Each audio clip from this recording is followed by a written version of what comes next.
हजुरले हामीलाई यो खड्का देवीको बारेमा केही जानकारी दिनुस् न। खड्का देवी भनेको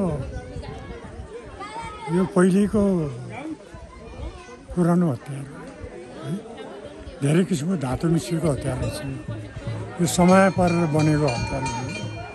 त्यसो भएर योसँग के छ भने यो मनी शक्ति भएको नि छ। यसमा मनी शक्ति भएको कारणले यो धेरै ठाउँमा हामी पहिला बहुत धेरै अब यो 92 सालमा चढाएको घन्टी छ सबभन्दा बखनसिंहले चढाएको घन्टी है। यो धेरै पुरानो छ। त्यस कारणले यो हतियार सायद पहिला फाली पनि दियो है। यो फालेर नि सुख भयो नि पिरालु भयो सबै कुरो। यो ल्याएर सामान पुर्याएर यसको सामान नपुर्याएको कारणले यो धेरै सबै गाउँमा पिरालु गर्ने सबैलाई पिरालु गर्ने त्यस्तो किसिम भयो।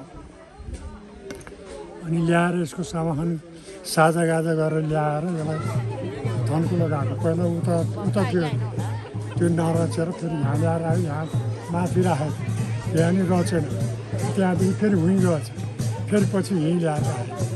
अब यो देश विदेश जाने मान्छेहरूले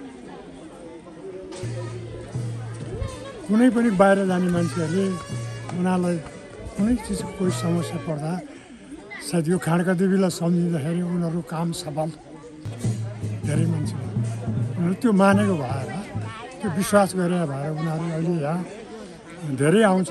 कहिले त 4-5वटा नि हुन्छ पञ्चबली, आज 2टा भयो। अब यसको खास पूजा गर्ने टाइम चाहिँ यो चैत्रको अष्टमीमा हुन्छ। चैत्र अष्टमीमा ठुलो दसैँमा चाहिँ नवमीमा लिन्छ। नवमीको दिनमा त नवमीको दिनमा किन पूजा गर्छ भने त्यो दिनमा दुर्गा थाप्नुपर्छ। यसको कालराति गर्छ है। अष्टमीको दिनको शाममा राति चाहिँ कालराति गर्छ। यहाँ रातभरि जगेरामा बसेर अनि भोलिपल्ट नवमीको दिनमा तपाईँको पूजा सुरु हुन्छ। जस्तो अहिले यो गऱ्यो आज त्यही अनुसारले नै पूजा हुन्छ। यो धेरै तर अब हामीले पूजा गर्दा सबभन्दा पहिला कसैले यहाँ कोही पूजा गर्न नआए पनि जो पहिला सुरुमा जसले गरिरहेको थियो उसले मात्रै भने ल्याएर एउटा केही उसको क्रम पुरा गरिदिनु पर्छ। नत्र धेरै पिरालोहरू भइरहन्छ। सबैले मानेको छ, मानिरहेको छ। अहिले किनभने कोही काठमाडौँबाट, कोही कहाँ पोखराबाट धेरै मान्छेहरू आउँछ। त्यस कारण यो यस्तो हो खास। यसको बलि भनेको तपाईँको अब पहिलेदेखि त्यही चलन ल्याएर छ है। यसको सामान धेरै पुर्याउनु पर्यो। यो तपाईँको यो अब तपाईँको सबभन्दा पहिला गाईको दुध ढोल्छ होइन। तपाईँको कस्तो अब गाईको दुध ढोलेपछि बल्ल बाहिर निकालेर 3 राउन्ड मौलाको फेरेर बल्ल उसको ठाउँमा राखेर बाहिर खानु।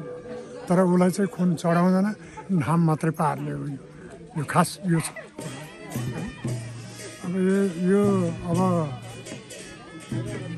धेरै सामानहरू पुर्याउनु पर्ने कारणले अलिक पूजा ढिलो हुन्छ।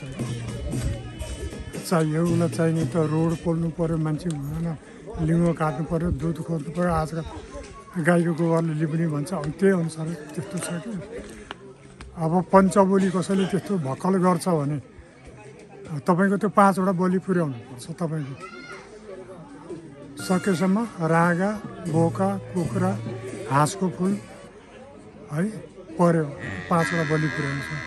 यदि अगर कोही एउटा बलि कम हुन्छ भने तपाईँको कुविन्डा ल्याएर नि 5वटा बलि पुर्याउनु पर्छ। किनभने उसलाई अब सम्झिएपछि त्यही अनुसारले नामै पञ्चबली यो छ उसको खास। अब बाँकी अरू कुरा धेरै त के भन्ने है। कुरा त धेरै नै हुन्छ हुन त गरिराखेको कुराहरू। अहिले किनभने हामीलाई यहाँ धेरै सङ्कट थियो। यहाँ थाहा गऱ्यो तपाईँको आज यो पहिला तपाईँको लाखुरीको बोट थियो। यहाँ यो भन्दा पनि ठुलो थियो, यत्रै थियो।